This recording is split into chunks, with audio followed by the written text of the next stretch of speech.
पूज्य महाराज जी, मैं पिछले 50 वर्षों से नियम से भगवान शंकर को जल चढ़ाकर फिर कुछ अन्न जल ग्रहण करता हूँ। इधर पिछले 8-9 महीने से आपका सत्संग सुन रहा हूँ। अब मेरा मन आपकी तरफ खिंच रहा है। तो मेरे मन में ये भ्रांति है कि पिछले 50 वर्षों की शंकर पूजा को करूं या आपसे जुड़कर राधा भक्ति करूं। मन बहुत विचल है। तो क्या करूं आप महाराज आप जी? ऐसा क्यों आपकी नहीं अति कृपा सोच हो। रहे हैं कि जगत गुरु भगवान शंकर की आराधना का मुझे ये फल मिल रहा है कि मुझे वृंदावन धाम के श्यामा श्याम के चरणों की तरफ आकर्षित किया जा रहा है। भ्रांति और निर्देशन में बड़ा अंतर है। जगत गुरु वैष्णवाचार्य भगवान शिव भी जहाँ, तो उस मार्ग की तरफ वो, हमने तो फोन किया नहीं, आपसे बात की नहीं, आपको सत्संग सुनाया किसने? महादेव ने। आपके मन को आकर्षित कर रहे हैं कौन? महादेव। तो आप तो 50 साल से जल चढ़ा रहे हैं, हम 50 साल से प्राण चढ़ाए गए हैं।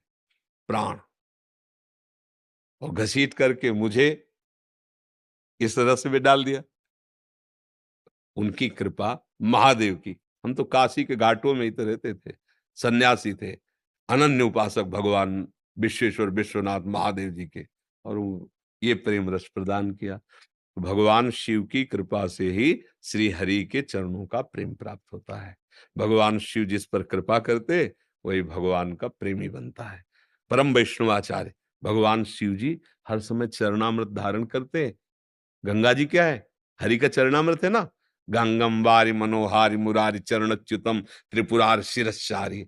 वो उन्हीं की कृपा से भाव आया, उसको भ्रांति न समझे, भ्रम न समझे कि ऐसा मन हो, मन नहीं, वही आकर्षित कर रहे हैं। हम काशी में तुलसी घाट में, अब भी वो पीपल का वृक्ष है, उसके नीचे बैठे थे, तो स्फुरण हुआ कैसा होगा वृंदावन। भाई हमें तो पता है ना, क्योंकि हर समय अंतर्मुख था। कैस तो हमने कहा ये स्फुरण कैसे हुआ? पहला स्फुरण, कैसा होगा वृंदावन। फिर संयोग बना, 2-4 दिन में एक महात्मा है, बोले यहाँ रासलीला हो रही है अंध विश्वविद्यालय में, स्वामी श्री राम शर्मा। हमारी रुचि नहीं, क्योंकि हमारा मार्ग संन्यास मार्ग था ना, कभी ऐसा देखा नहीं। गांव में रामलीला होती थी, वो ऐसे ही होता होगा। अरे उनका बाबा चलो तो एक बार।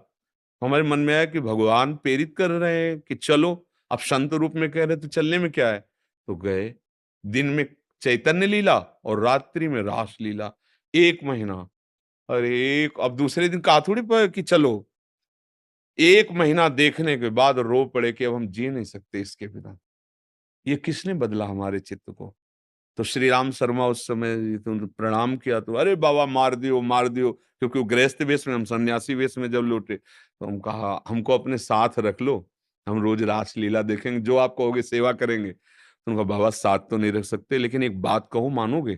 तुम एक बार वृंदावन चले जाओ, बिहारी जी तुम्हें पकड़ लेंगे, कभी छोड़ेंगे नहीं। ऐसा भगवद आवेश। अब हम सोचने लगे, 1 रुपया पास नहीं रखते थे, विरक्त। हम कहा आप कैसे वृंदावन पहुंचे, क्योंकि वृंदावन के लिए तो हमारा स्वभाव था मांगना नहीं किसी से।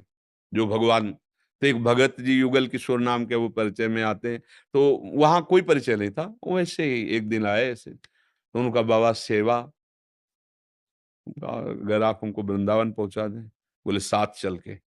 देखो महादेव जी की व्यवस्था, हमें चित्रकूट ले गए, चित्रकूट से सीधे गाड़ी में बैठाला मथुरा, मथुरा से वृंदावन, और वो दिन और आज दिन ये बने। अब इसमें क्या कहोगे, भ्रांति? वही महादेव जी इस भाव को प्रदान करते। इसलिए भगवान शिव की कृपा मनाओ कि वो हमको इस मार्ग में दे रहे, प्रिया प्रीतम के चिंतन में दे।